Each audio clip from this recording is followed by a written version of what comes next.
Movie की शुरुआत में समांथा अपने बॉयफ्रेंड के साथ फोन पे आर्ग्यूमेंट कर रही होती है। जब वो रियल्टो थिएटर तक पहुंच जाती है तो उस थिएटर के show the thing in the woods के नीचे उसे उसका नाम लिखा हुआ दिखाई देता है। वो अपने नाम को देखकर चौंक जाती है।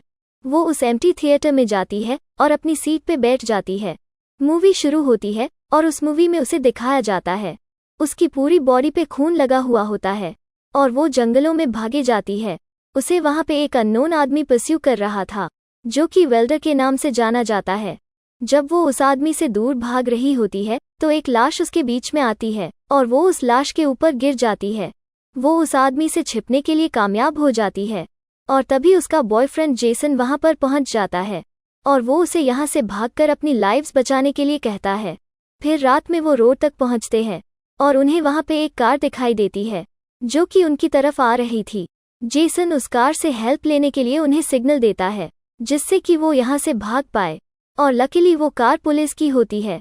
ऑफिसर टॉम उनकी मदद करने के लिए मान जाता है पर वो समांथा को लेकर काफी क्यूरियस होता है क्योंकि वो पूरी ब्लड से कवर होती है। समांथा उसे पूरी सिचुएशन एक्सप्लेन करती है और वो उन्हें अपनी कार में बैठने देता है पर वो वहां से निकले उससे पहले ही वेल्डर उनके सामने पहुंच जाता है। टॉम उस पर गन रख के उस वेल्डर को अपना वेपन नीचे रखने के लिए कहता है। वो उस वेल्डर को 2-3 बार शूट करता है और वो वेल्डर नीचे गिर जाता है पर जब वो अपनी कार की तरफ वापस जाने के लिए आगे आता है तो वो एक्सीडेंटली नीचे गिर जाता है और वो अपने हेड को शूट कर देता है। बाद में वो वेल्डर वापस उठता है और उन दोनों के पीछे पड़ता है। वो कपल भागते हुए अपने दोस्त माइक के घर तक पहुंचते हैं। समांथा उसे सब कुछ एक्सप्लेन करती है। वो उसे कहती है कि वेल्डर ने उनके सभी दोस्तों को मार दिया है और अब वो उनके पीछे पड़ा है। तभी वेल्डर वहां पर पहुंच जाता है और माइक के ऊपर अपना हैमर थ्रो करता है और उसे घायल कर देता है। जब वेल्डर उनकी तरफ भागता है तो जेसन घर के दरवाजे को बंद कर देता है और शॉटगन से उसे शूट करता है पर वो वेल्डर दरवाजे को तोड़ देता है और माइक को अपने वेपन से मार देता है। जेसन उसे शूट करने जाता है पर वो वेल्डर घायल माइक को अपने सामने रख देता है और उन सभी गोलियों को ब्लॉक कर देता है। जेसन का एक शॉट माइक के हेड को लग जाता है और उसके हेड के चीथड़े उड़ जाते हैं। समांथा ये सब देखकर घबरा जाती है और बेसमेंट में जाकर छिप जाती है। जेसन उस वेल्डर से फाइट करता है और उसकी बॉडी में नाइफ स्टैब करता है पर वो वेल्डर उसी नाइफ से जेसन पर अटैक कर देता है। दूसरी तरफ समांथा नीचे कई सारी लाशें देखकर चिल्लाने लगती है और वो वेल्डर जेसन को फ्लेम टूल से जलाकर मार देता है। अपने बॉयफ्रेंड की आखिरी चीख सुनकर वो अपनी हिम्मत जुटाती है और बेसमेंट की कुल्हाड़ी से उस वेल्डर से फाइट करने में कामयाब रहती है पर जब वो आखिर में उसे मारने जाती है तो वो वेल्डर अपना मास्क निकालता है और उसे दिखाता है कि वो उसका पुराना दोस्त है और वो उसे उनकी पिछले वीकेंड्स की ट्रिप के बारे में याद दिलाता है। सीन फिर उस समय पे शिफ्ट होता है जब समांथा, जेसन और उसके दूसरे कई फ्रेंड्स फार्म हाउस पर अपना वीकेंड एंजॉय करने के लिए आए थे। थोड़ी देर बाद उन्हें वहां पे कोई चीज आसमान से गिरती हुई नजर आई। जेसन अपने दोस्तों से उस चीज को देखने के लिए वहां पर जाने के लिए कहता है। वहां पे उन्हें एक मिस्टीरियस चीज दिखाई देती है जो कि आसमान से गिरी थी। वो सभी उस चीज के नजदीक जाते हैं और जेसन उस कांटेदार शील्ड को छूता है और उसमें से बहुत सारे स्पाइडर्स बाहर निकलते हैं। सब लोग डर के भागने लगते हैं। वो स्पाइडर्स वहां के सभी लोगों पर अटैक करते हैं पर वो फ्रेड को अपना शिकार नहीं बना पाते। वो कैसे भी करके उन स्पाइडर्स से बच जाता है और वहां के एक घर में जाकर छिप जाता है। दरवाजा बंद होने के बावजूद भी एक स्पाइडर अंदर पहुंच जाता है और फ्रेड पर अटैक कर देता है पर थैंकफुली एक मास्क उसके चेहरे को कवर कर लेता है और उस स्पाइडर को उसकी बॉडी में जाने से बचा लेता है। बाद में वो उस स्पाइडर को हैमर से मार देता है और अपने सभी दोस्तों को मारने का डिसीजन लेता है जो कि इस स्पाइडर के शिकार बने हो जिससे कि उनका ये इन्फेक्शन लोगों तक ना पहुंचे। फ्रेड फिर वेल्डिंग सूट पहन लेता है और अपने सभी दोस्तों को मारने लगता है। वो समांथा को सब कुछ बता देता है और तभी समांथा चिल्लाने लगती है और पता चलता है कि एक स्पाइडर उसके सिर में पहुंच चुका था। वो फ्रेड से अपने आप को मारने की विनती करती है जिससे कि वो इससे आज़ाद हो सके। फ्रेड फिर खड़ा होता है और एक कुल्हाड़ी से उसे मार देता है। बाद में वो जब घर से बाहर निकलता है तो स्पाइडर्स का ग्रुप वहां पर पहुंच जाता है और वो फ्रेड पर अटैक करना शुरू कर देते हैं। बाद में सीन फ्रेड की तरफ शिफ्ट होता है जो कि ड्राइव करके सिटी की तरफ जा रहा था। यहाँ उसके हेड में हमें थोड़ी मूवमेंट्स भी दिखाई देती है और पता चलता है कि फ्रेड भी उन स्पाइडर्स से इन्फेक्टेड हो चुका है और अब वो पूरे सिटी में इस इन्फेक्शन को फैलाने वाला है। अगले सीन में हम एक रोमांटिक कपल को देखते हैं, एना और डेविड, जो कि अपनी इंटीमेट मोमेंट को पूरा करने के लिए थिएटर में जाते हैं। अचानक स्क्रीन शुरू हो जाती है और उन दोनों को उस मूवी में दिखाया जाता है। एना और डेविड रेस्टोरेंट में होते हैं और एना के फेस पर एक स्कार होता है। डेविड उससे अपना लव कन्फेस करता है और उसे कहता है कि उसे अपनी पूरी लाइफ उसके साथ बितानी है। फिर वो उसे कहता है कि उसे अपने इस स्कार की चिंता नहीं करनी चाहिए, वो उसकी प्लास्टिक सर्जरी भी करवा देगा अगर वो तैयार हो तो। साथ में वो उसे ये भी कहता है कि उसकी माँ ने भी कई सारी सर्जरीज करवाई है, तो वो उनके पर्सनल डॉक्टर्स से भी मिल सकते हैं। अगले सीन में एना क्लिनिक पर होती है और डॉक्टर लेनियर उसके इस स्कार को चेक करते हैं और उसे कहते हैं कि प्लास्टिक सर्जरी से 95% जितना उसकी स्किन का ये स्कार निकल जाएगा। सीन फिर सर्जरी के दिन शिफ्ट हो जाता है और डॉक्टर लेनियर और बाकी के डॉक्टर्स एना की सर्जरी परफॉर्म करने के लिए तैयार होते हैं। एना को वहां अनकॉन्शियस करने के बाद उसकी सर्जरी शुरू की जाती है। बाद में एना अपनी डेविड के साथ होने वाली वेडिंग का एक सपना देखती है और जब वो वहां नजदीक जाती है तो अचानक उसे वहां डॉक्टर लेनियर और बाकी के डॉक्टर सर्जरी टूल्स के साथ दिखाई देते हैं और वो घबरा जाती है। बाद में जब वो होश में आती है तो उसे नर्स और डेविड उसके नजदीक में दिखाई देते हैं। एना मेडिसिन की वजह से सो जाती है और डेविड जाने से पहले उसके पिक्चर्स ले लेता है।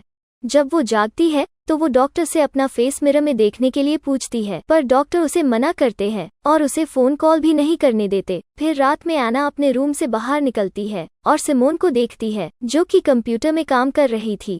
तभी सिमोन को एक कॉल आता है और वो वहां से चली जाती है। एना इस वक्त का फायदा उठाकर उस कंप्यूटर में अपने डेटा चेक करती है और उसे वहां अपनी सर्जरी की कुछ अजीब चीजें पता चलती है जो उस पर परफॉर्म की गई थी। वो आगे कुछ जान पाए उससे पहले ही सिमोन वहां पर पहुंच जाती है और वो वहां से निकलकर अपनी रूम की तरफ आगे बढ़ती है। तभी एक रूम से उसे किसी की आवाज सुनाई देती है, जहां से कोई मदद के लिए किसी को बुला रहा था और उसे वहां पे एक औरत दिखाई देती है जिसकी आंखें और नोज गायब हो चुके थे। वो घबराकर वहां से भाग जाती है, पर सिमोन उसे नोटिस कर लेती है, पर एना उसे मारकर बेहोश कर देती है और उसका आईडी कार्ड चुरा लेती है। वो उस कार्ड से एलिवेटर को ओपन करती है और एलिवेटर से नीचे पहुंचती है। वहां पे उसे डॉक्टर लेनियर दिखाई देते हैं, जो कि वहां उसी का वेट कर रहे थे। वो उसे ड्रग्स के एक्स्ट्रा डोज दे देते हैं और उसे अनकॉन्शियस कर देते हैं और बाद में वो उसके ऊपर एक्स्ट्रा सर्जरी करते हैं। अगले सीन में एना जब होश में आती है तो वो डेविड से बात करती है। डेविड उसे कहता है कि वो उसे उसकी माँ नाडिया से उसकी मुलाकात करवाना चाहता है। बाद में एना जब अपनी बैंडेजेस निकालकर मिरर में देखती है तो उसे पता चलता है कि उसकी बॉडी पर कुछ अनयूजुअल और अगली चेंजेस किए गए हैं। तभी नाडिया वहां पर पहुंचती है और उसके अपीयरेंस को देखकर उसकी तारीफ करती है। एना ये सब देखकर चिल्लाने लगती है और बाद में सीन थिएटर की तरफ शिफ्ट हो जाता है। वहां पे वो अकेली होती है और डेविड भी वहां पे नहीं होता। बाद में वो जब वहां से निकलती है तो उसे वहां का प्रोजेक्शनिस्ट मिलता है। वो उसे एक्सप्लेन करता है कि ये मूवी असल में उसका सबसे वर्स्ट नाइटमेयर थी और एना ये सुनकर जोर से चिल्लाती है। मूवी की तीसरी स्टोरी में फादर बेनेडिक्ट उस थिएटर की डिस्प्ले पर अपना नाम देखकर उस थिएटर में जाते हैं। वहां पे वो एक लड़के पीटर को देखते हैं जो कि किसी स्पिरिट के कंट्रोल में था। वो चर्च की छत पर खड़ा हुआ था। वो वहां पे अजीब सा बिहेव करता है और अपनी जिंदगी को खत्म करने के लिए आगे बढ़ता है। एक नन वहां पर पहुंचती है और उसे रोकने की कोशिश करती है। पीटर उसका हाथ पकड़ने की कोशिश करता है, पर वो इविल स्पिरिट उसे रोक लेती है और उसे उस छत से नीचे गिरा देती है। सभी इस इंसिडेंट को देखकर शॉक हो जाते हैं। रात में पीटर की एक दोस्त डैनी इस इंसिडेंट की वजह से रो रही थी और तभी उसकी माँ उसे दिलासा देती है और उसे कहती है कि वो हमेशा उसके साथ है। और तभी दूसरी तरफ फादर बेनेडिक्ट और नन इंटीमेट हो रहे हैं और तभी उन्हें वहां बाहर कुछ आवाज सुनाई देती है। वो जब बाहर उस आवाज को देखने के लिए जाते हैं तो पूरे चर्च में उन्हें वहां पे खून फैला हुआ दिखाई देता है और फ्लो पे भी एक खून से रंगा हुआ इविल फेस बना हुआ था। अगले दिन डैनी के दोस्त उसे बुली करते हैं। वो उन्हें इग्नोर करने की कोशिश करती है और तभी कोई इविल फोर्स उसकी दोस्त पर अटैक करता है और उसे दूर फेंक देता है और उस लड़की को डैनी की मॉम के पीछे एक इविल क्रिएचर दिखाई देता है। उसी रात को सभी लड़कियां उस चर्च में उसी इविल स्पिरिट से पोजेस्ड हो जाती है। दूसरी तरफ नन उस डेविल की बुक को रेड करती है और उसे पता चलता है कि वो इविल स्पिरिट एक डिस्ट्रॉयर है। वो फादर से इसके बारे में बात करने जाती है, पर तभी वहां पे मरा हुआ पीटर पहुंच जाता है और उन्हें किसी के बारे में बताता है जो कि इस इविल स्पिरिट से पोजेस हो चुका है। वो उन्हें वार्न करके कहता है कि देर होने से पहले ही उन्हें इस इविल को उससे भगाना होगा और पीटर के कहने पर वो मान लेते हैं कि वो स्पिरिट डैनी के अंदर है और वो डैनी पर देर हो उससे पहले ही एक्सोर्सिज्म परफॉर्म करने का डिसाइड करते हैं। पर तभी वहाँ डैनी की मॉम पहुँच जाती है और उसे वहाँ से ले जाती है। बाद में फादर को पता चलता है कि डैनी नहीं पर असल में उसकी माँ इस स्पिरिट से पोजेस्ड है। अगले सीन में हमें डैनी की मॉम दिखाई जाती है जो कि लड़कियों के रूम में जा रही थी। वो सभी लड़कियों को अपने कंट्रोल में करती है और उन्हें टॉर्चर करना शुरू कर देती है। फादर और नन जब वहां पहुंचते हैं तो उन्हें पता चलता है कि डैनी का मुंह उस स्पिरिट ने स्टिच कर दिया है और तभी वहां के सभी बच्चे उन पर अटैक कर देते हैं। फादर और नन अपने आप को डिफेंड करने के लिए एक स्वॉर्ड ले लेते हैं और उन्हें ना चाहते हुए भी कुछ बच्चों को मारना पड़ता है। फिर कुछ समय के बाद डैनी की माँ छत पर चढ़ जाती है और अपने आप को मारने के लिए तैयार होती है। फिर जो भी बच्चे मर गए थे वो वापस जिंदा हो जाते हैं और सभी बच्चे फादर को स्टैब करके उसे मार देते हैं। दूसरी तरफ नन डैनी की माँ को बचाने के लिए वहाँ पर पहुँचती है पर डैनी की माँ उसे भी होल्ड कर लेती है और दोनों साथ में वहाँ से नीचे गिर जाते हैं। डैनी की माँ वहाँ पे मर जाती है पर नन किसी तरह से जिंदा रहती है। बाद में पता चलता है कि वो इविल स्पिरिट अब नन की बॉडी में चली गई है। फिर ये सीन थिएटर की तरफ शिफ्ट हो जाता है और फादर ये सब देखकर काफी डर जाते हैं। जब वो पीछे देखते हैं तो प्रोजेक्शनिस्ट वहाँ पे उसे जोर से हिट करता है और उसे मार देता है। फिर हेलन नाम की एक लेडी वहाँ पर पहुँचती है। मूवी में वो देखती है कि वो एक हॉस्पिटल के अंदर थी और डॉक्टर के साथ अपनी अपॉइंटमेंट के बारे में पूछ रही थी। उसके साथ उसके 2 बच्चे भी थे जो उसके बिहेवियर को लेकर उससे कंप्लेन कर रहे थे। हेलन उस हॉस्पिटल को देखती है और वहाँ पे उसे सभी चीज़ें अजीब सी दिखाई देती है। बाद में जब वो डॉक्टर से मिलती है तो वो डॉक्टर को अपने स्ट्रेंज एनवायरनमेंट के बारे में सब बताती है। पर तभी डॉक्टर का असिस्टेंट इमरजेंसी कॉल करता है और उसकी बातचीत वहीं पे अटक जाती है और डॉक्टर साल्वाडोर उसे जल्दी से उसके रूम से जाने के लिए कहता है और उसे अगले दिन आने का कहता है। बाद में वहां से निकलने के बाद जब वो अपने लड़के को लेने के लिए जाती है तो उसके बेटे वहां पे नहीं होते। वो वहां उन्हें ढूंढने के लिए पूरा हॉस्पिटल चेक करती है और वहां के अजीब वर्कर्स से पूछती है पर कोई भी उसके बेटों के बारे में नहीं जानता था और फ्रस्ट्रेट होकर वो अपने बैग से गन निकालकर अपने सिर पर रख देती है और अपने आप को शूट करने की कोशिश करती है। तभी अचानक उसे बाहर से अपने बेटों की आवाज सुनाई देती है और वो उस आवाज को चेस करती है। वहाँ उसे अपने बेटे एक डोर के पीछे उस डॉक्टर के साथ दिखाई देते हैं। वो अपनी मॉम की इल कंडीशन के बारे में बात कर रहे थे और जिसका सिर्फ एक ही सोल्यूशन है जो कि उसकी सुसाइड से ही ठीक हो सकता है। वो उसे ये भी बताते हैं कि उनकी माँ के पास एक गन भी है जिसमें एक ही बुलेट है जो कि अपने आप को मारने के लिए है। जब डॉक्टर उन्हें कहता है कि हेलन उन्हें सुन रही है तो वो वहाँ पर पहुँच जाती है और उस डॉक्टर को शूट कर देती है और बाद में वो अपने बेटों को वहां से लेकर चली जाती है।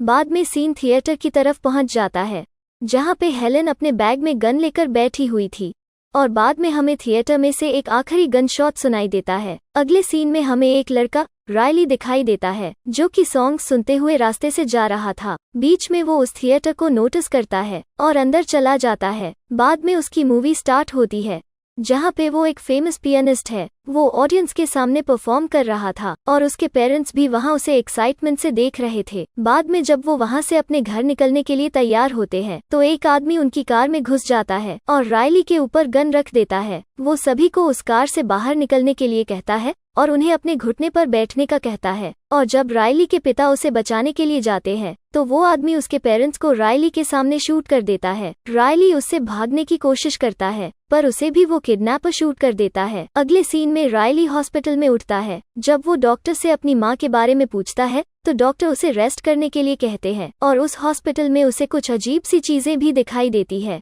जो कि उसके आसपास हो रही थी और इसी रात वो किडनैपर भी उसे विजिट करने के लिए आता है जो उसे पूरी तरह से मारना चाहता था। और जब वो उसे मारने के लिए आगे बढ़ता है तो तभी नर्स वहाँ पर पहुँच जाती है और उसे अगले दिन आने का कहती है। बाद में रायली एक नए पेशेंट से मिलता है जिसका नाम केसी है और जब वो बात करते हैं तो पता चलता है कि वो दोनों मरे हुए लोगों को देख सकते हैं। अगले दिन रायली को अपनी माँ का विजन दिखाई देता है जो उसे अपने साथ आने के लिए कह रही थी और तभी केसी वहाँ पर पहुँच जाती है और उसे रायली को अपनी जिंदगी जीने देने के लिए कहती है। वो उसे अपनी माँ के किसी भी वर्ड्स को सुनने के लिए मना करती है और उसे स्ट्रॉन्ग बने रहने का कहती है। जब केसी उस रूम से निकल जाती है तो रायली की माँ उसके सामने पहुँच जाती है और उसे मार देती है और उसी रात फिर से वो किडनैपर रायली को मारने की कोशिश करता है पर रायली उससे बचकर निकल जाता है और वहाँ के एक कंटेनर में जाकर छिप जाता है जहाँ पे केसी की डेड बॉडी रखी हुई थी। बाद में वो जब वहां से निकलकर भागने की कोशिश करता है तो वो किडनैपर उसे नोटिस कर लेता है और फिर से उस पर अटैक करता है। उसे फिर से अपनी माँ का विजन दिखाई देता है जो उसे मरने के लिए कहती है और केसी उसे उस किडनैपर से लड़ने के लिए कहती है। रायली केसी की बात मानकर उस किडनैपर की नेक में स्टिक स्टैब करके उसे मार देता है। बाद में जब डॉक्टर्स उसे वहां से ले जाते हैं तो उसे फिर से वो किडनैपर उसके सामने दिखाई देता है और ये सीन वापस थिएटर की तरफ शिफ्ट हो जाता है जहां रायली ये सब देखकर डर जाता है। प्रोजेक्शनिस्ट फिर वहां पर आता है और उसे अगर जिंदा रहना है तो उसे वहां से भाग जाने का सजेस्ट करता है। वो उसे ये भी कहता है कि इस थिएटर में आगे जो लोग आए वो सब मर चुके हैं। फिर आखिरी सीन में हम प्रोजेक्शनिस्ट को देखते हैं जो कि रायली की वीडियो टेप एक बॉक्स में रख रहा था और इसी रूम में ऐसे कई सारे बॉक्सेस रखे हुए थे और इन बक्सों के साथ मूवी यहाँ पे ख़त्म हो जाती है। वीडियो अच्छी लगी हो तो वीडियो को लाइक ज़रूर करना। इस चैनल पे अगर आप नए हो और या आप ऐसे ही फिल्म्स एक्सप्लेनेशन के वीडियोस देखना पसंद करते हैं तो हमारी इस चैनल को सब्सक्राइब ज़रूर करना। Have a good day and thanks for watching.